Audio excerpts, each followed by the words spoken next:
Good afternoon. I have the honor of introducing the first student speaker. Jessica actually is going to present a poem that she wrote, and she's captured the various experiences of her nursing fellow students and now graduates as they progress through the nursing program. So if you would please give a warm welcome to Jessica Jackson.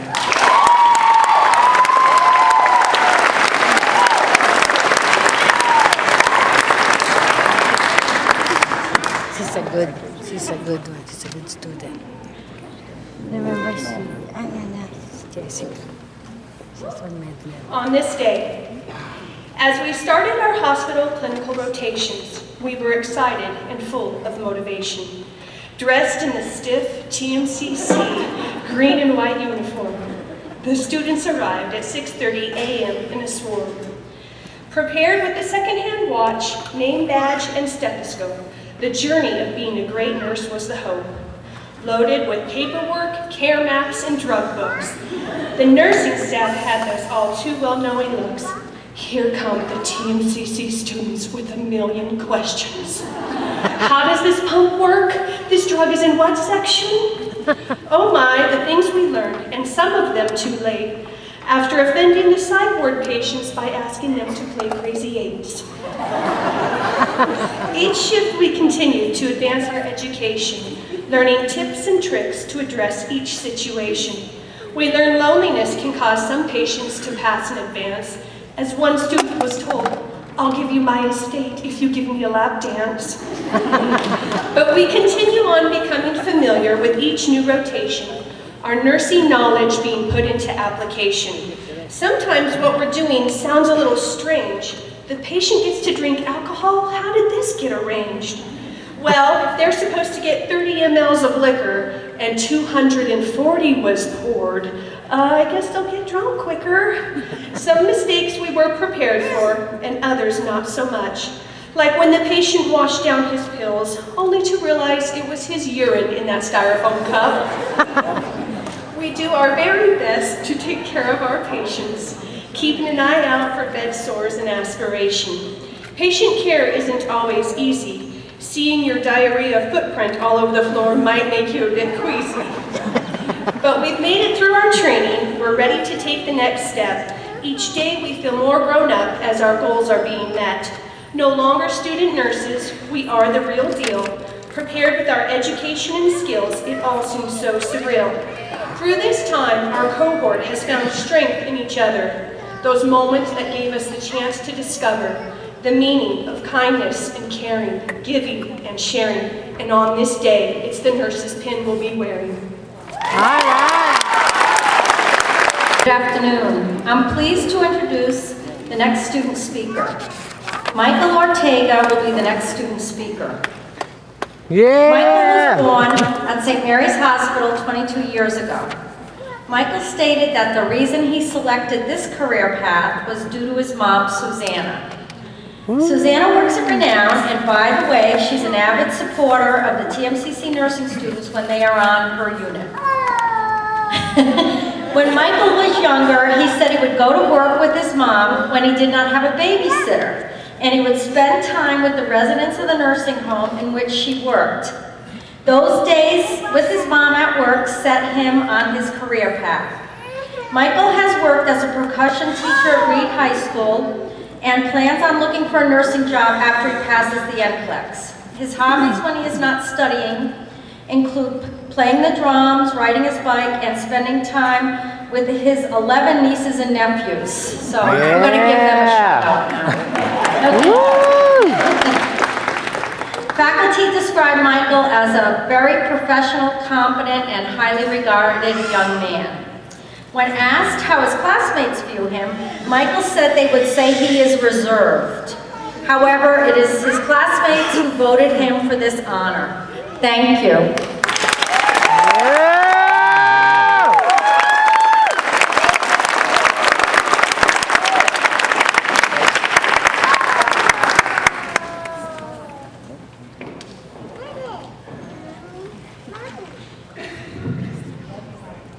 Thank you, Dr. Taylor. So hello everyone, my name is Michael Ortega. and I represent 50% of the male population of the cohort. So I'm here today to tell you a little bit about the journey through nursing school. It's funny, here at TMCC, we work so hard to climb the academic ladder. We punch, we kick, and we nibble until we get to the top of the ladder, until we get to the 4th semester. And finally, when we graduate, we get kicked off that ladder to become a new graduate nurse. So to start off, it was very interesting being in a classroom full of women for 2 years.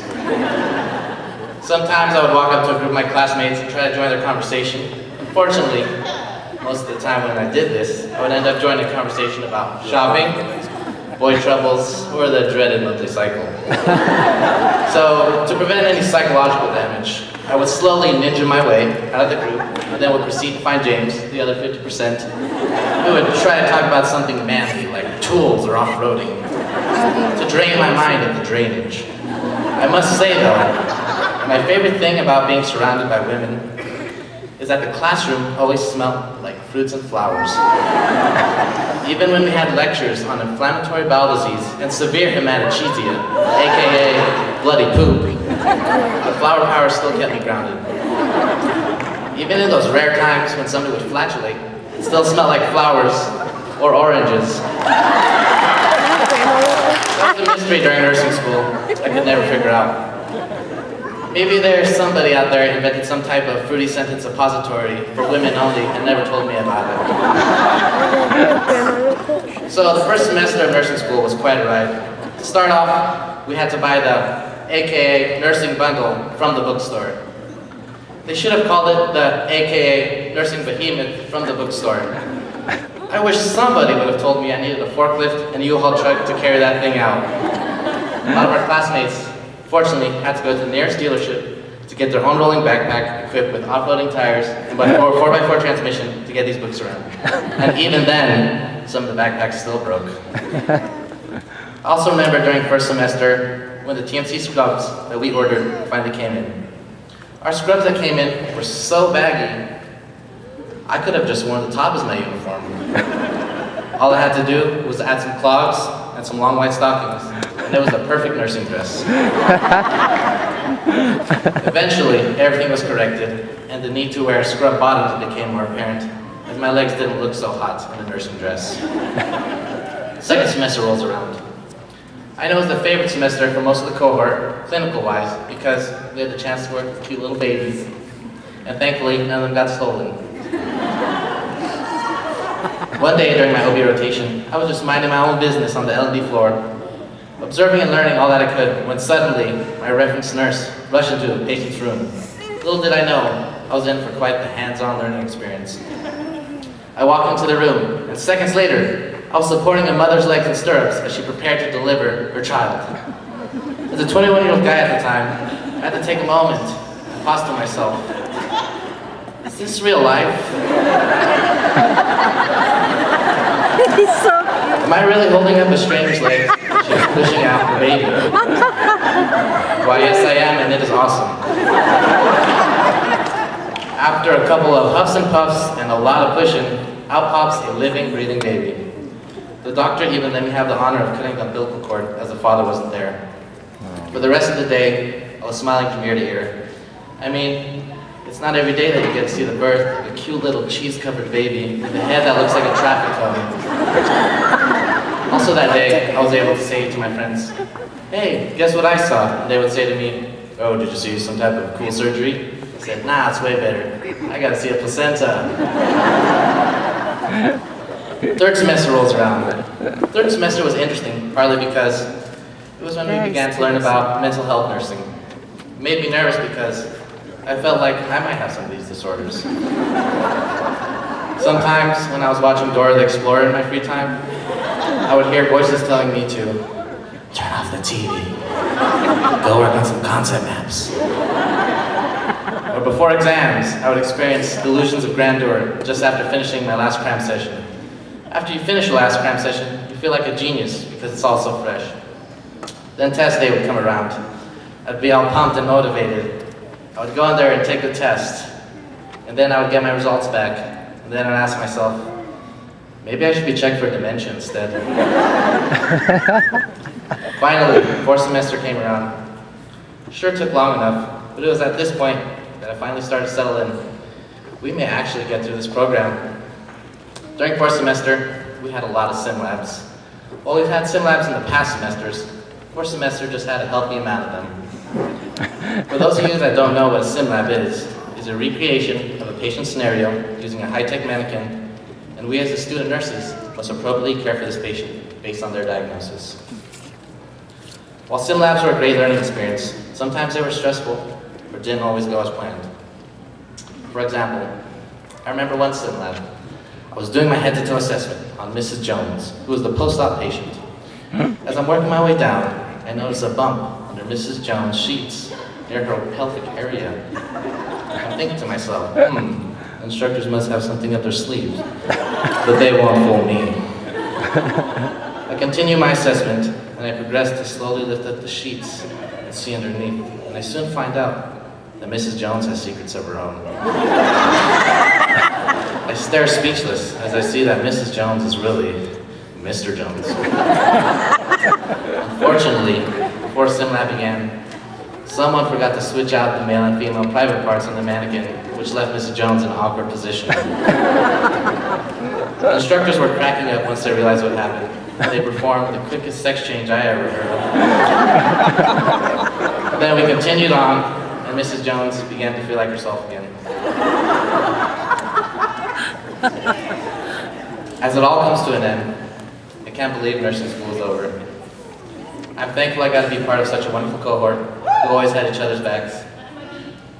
While we are graduating today, I already can't wait to our class reunions and our yearly cohort Thanksgiving. Thank you all for not only being my friends, but for also being my family.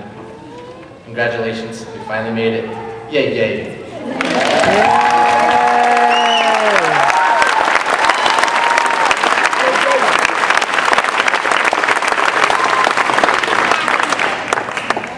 Now I'm proud to present a special performance. The reason the song was selected was because it reflects how the cohort was able to lift each other up in moments of despair and sometimes even hopelessness. This performance will include Stephanie Gibson, Michael Ortega, Lauren Rogers, Samantha Rose Threads. And we will be accompanied by Dana Barton and Morgan Gibson.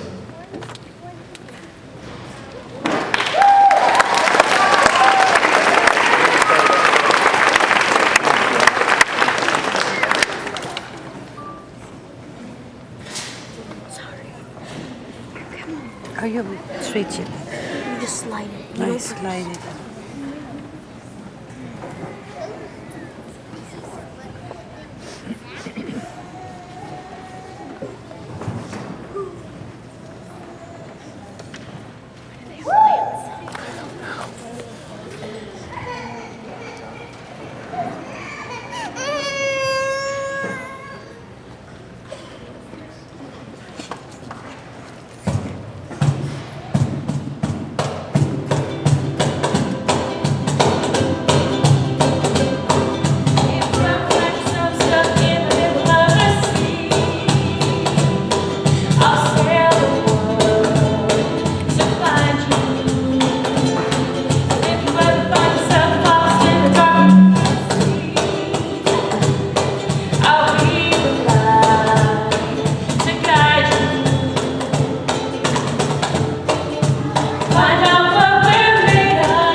was awesome! That's awesome. So how do you follow that, right?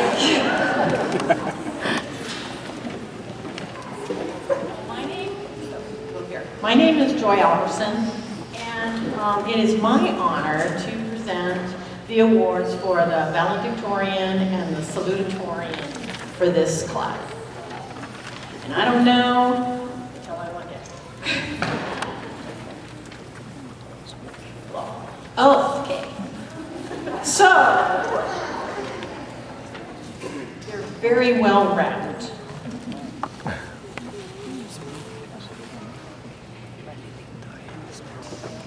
Okay, well, let's do that, that's better, okay. All righty, so for the Salutatorian, with a GPA of 3.54, I would like to present this to Sarah Stewart.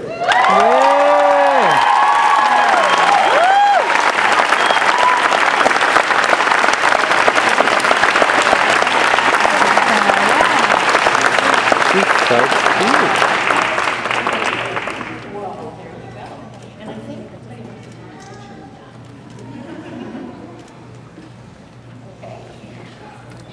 Okay.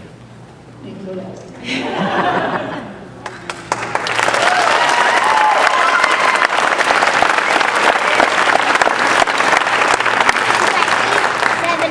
So for the valedictorian, we have Michael Ortega. Yeah! Go Mike! Woo!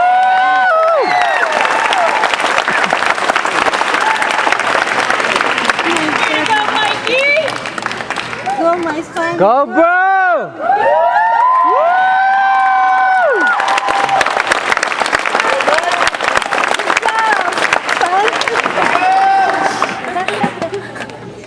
Yeah, guys. Good job, Mike!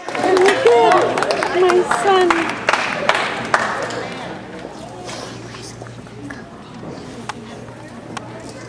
Sorry, I'm a little bit slow walking.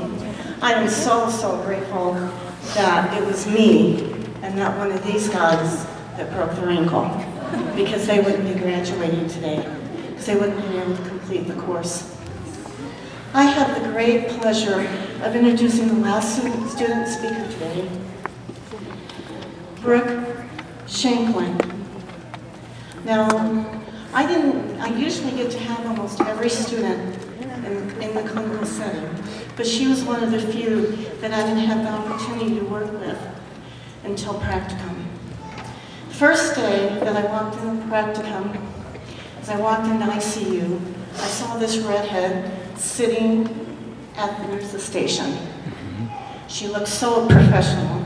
She looked like she knew what she was doing. And as I got closer, I realized it was Brooke. And so I asked her that day, I said, what looks like a nurse, talks like a nurse, and sits like a nurse? And she kind of looked at me, and I said, it's you, Brooke. And so let's give a hand of applause as Brooke comes up to speak. Yeah, Brooke!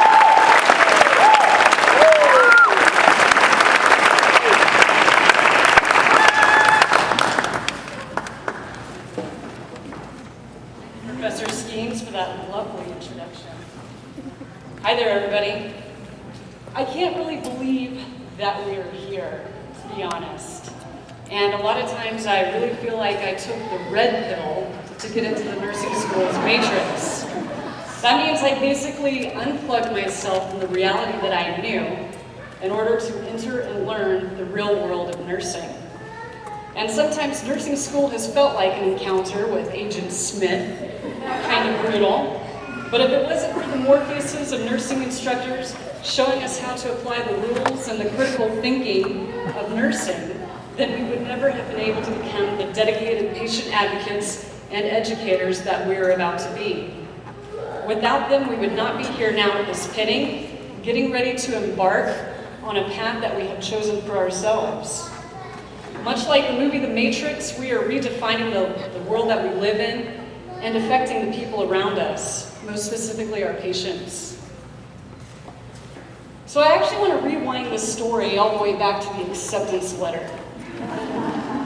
For some of us who did not get in the first time, and we should have, because we would have made that class so much cooler, but maybe there's a reason for things. This has been a wonderful cohort, and I wouldn't trade anybody out. Anyway, so here in the month of June, we are expecting this later at the end, we're expecting the letter at the end of June, but I know that we all started stalking the mailbox probably in May. Does that sound about right? And so we got lucky. We got our letters early in May. We opened that mailbox and there it is. A big, heavy, probably 50-cent letter, as opposed to the standard 34-cent letter, single letter of rejection. Our heart starts beating faster, known as tachycardia. Our breathing rate increases, known as tachypnea. And yeah, that takes about 2 semesters to learn how to say correctly. We get a surge of sweats, known as diaphoresis. Our hands start to shake, which could be a seizure, alcohol withdrawal, hypoglycemia, asterixis from liver failure. Or maybe it's just simply our life is on the line right now.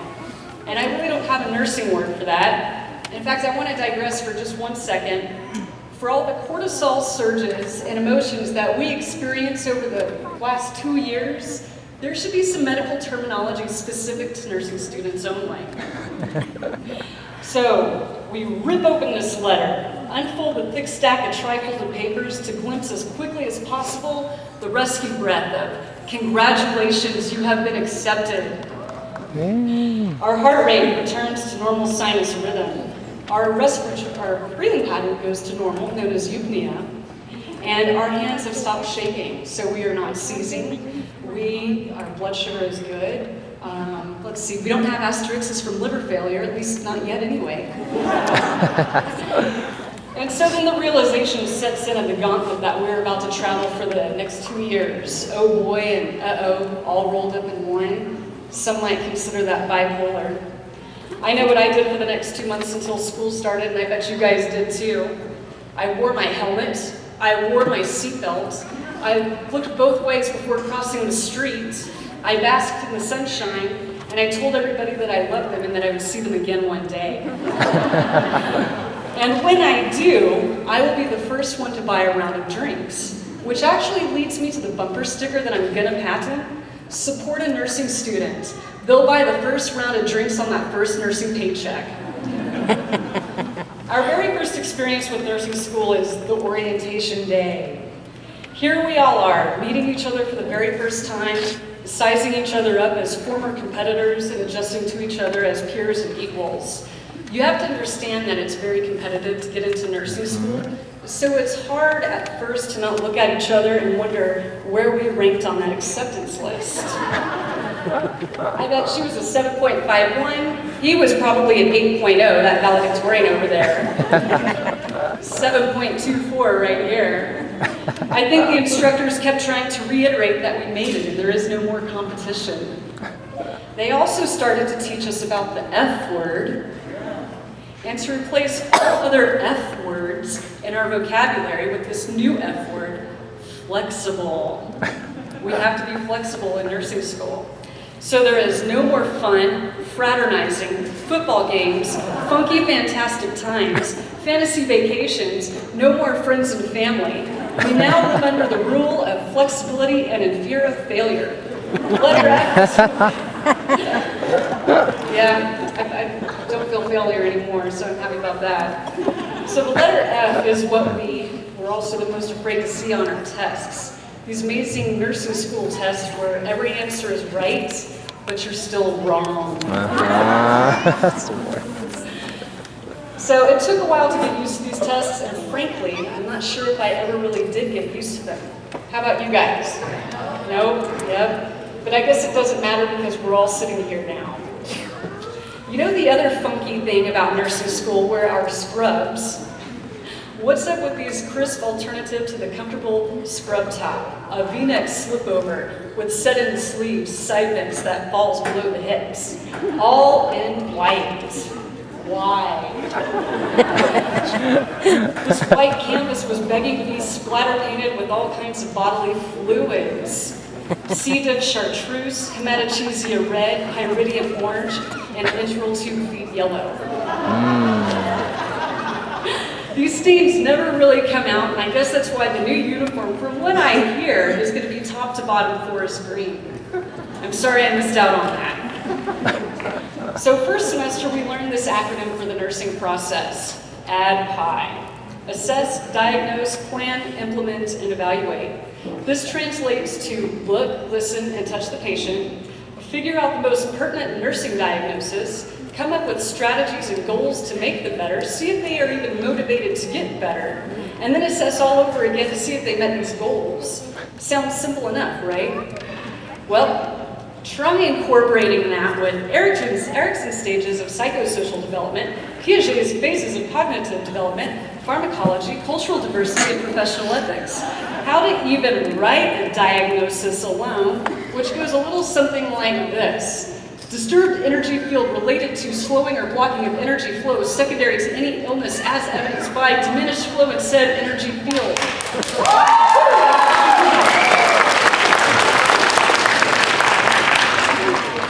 What this really means is when we assess our patients, not only do we pay attention to the physical ailments, but we have to determine what life stage they are in. Is it negative or positive? Their psychosocial context. Are they willing to learn? Depending on their culture, do I look them in the eye or not? I have to think about their prescribed medications or their illicit medications and how those meds interfere or interact with each other, and topped off with their physical and emotional states. All of this is conducted under the professional ethics of the Nursing Code of Conduct. This is just a snippet of first semester. While we are rewiring our brains, we also have 3,000 pages to read between 4 classes, write a handful of papers and care plans, get online for required discussions, learn how to wash your hands properly, learn how to start an IV and insert a Foley catheter, and then squeeze in time to eat and sleep. I think I can speak for all of us by saying that it's no wonder that our friends and family forgot what we looked like. You know, I was originally going to take us through all 3 semesters so that our friends and family can see what we learned, but I'm going to simply wrap it up like this.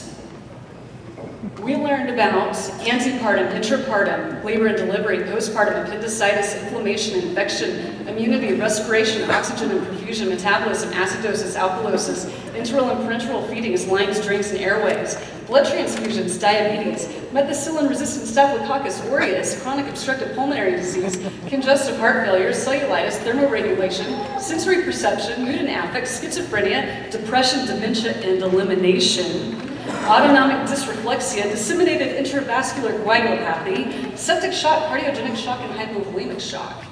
That's just to name a few. So how this sums up in the clinical setting goes a little something like this. A patient has a history of COPD, CAD, DVTs, PE, AFib, DM2, ETOH, hypertension, and they start to complain of SOB. And they are not talking about their husband. They are talking about shortness of breath. As nursing students, we learn to address the 3 most critical functions of the body. ABCs, airway, breathing, and circulation. Then followed by Maslow's hierarchy of needs. Is the patient breathing? Is their homeostasis intact? Is the patient safe and free from harm? They're not getting ready to fall on the floor, are they? So as the patient continues to tell us they are short of breath, after we took their blood pressure and washed our hands, we assess their airway. Is their trachea deviated? Is it crushed? Are they gasping for air? No? Okay. All right, their airway's not compromised. I'm going to go into breathing now. Are the patient's lungs collapsed? Is there a VQ mismatch? Is there a right or left shift on their oxyhemoglobin curve? Where is their 2,3 DPG? I don't think the patient's lungs are collapsed. The H&P didn't say anything about that. Okay. You know, I'm not going to know about that VQ mismatch unless I get a doctor to order a lung scan for me. As far as the 2,3 DPG, I need to look at that graph again. You know, the patient's talking to me, so I think they're breathing okay. So moving on to circulation. Is the patient's mouth or fingers blue? What is their cardiac output? Shoot, I need to know the stroke volume times the heart rate. Is the patient perfusing? What's their mean arterial pressure? How did that one go again? 1 systolic plus 2 diastolic divided by 3? I need their cardiac output to be between 4 and 6 liters and sometimes 8. Oh my gosh. So the patient sees our minds racing, trying to understand the meaning and all the causes of shortness of breath and all the implications that follow. The patient finally shatters our deep concentration of the situation and simply asks, "Hey kid, can you just raise the head of my bed and hand me my oxygen? Oh yeah, and you'll want to put that full socks back on my finger." As the patient clearly states what has always been an answer to one of our tests every single semester, it dawns on us that we sure are glad the clinical instructors didn't witness that. I have a little disclosure. For all intents and purposes, this case study is pure entertainment and is not a representation of the nurses TMCC has produced.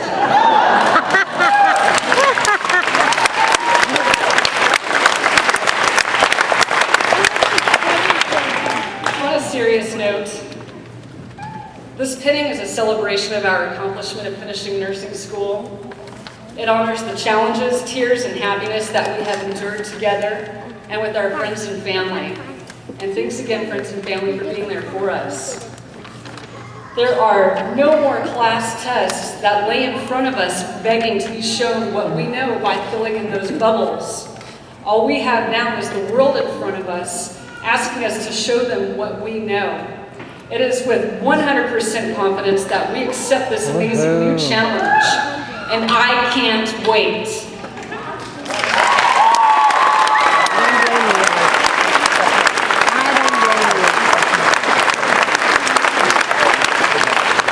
I would like to give credit and thanks for Amy Genovia for coming over and helping me with this speech. It's all about creative collaboration, which is something that we are going to be very involved with as part of the healthcare team. So thanks again for everybody for being here.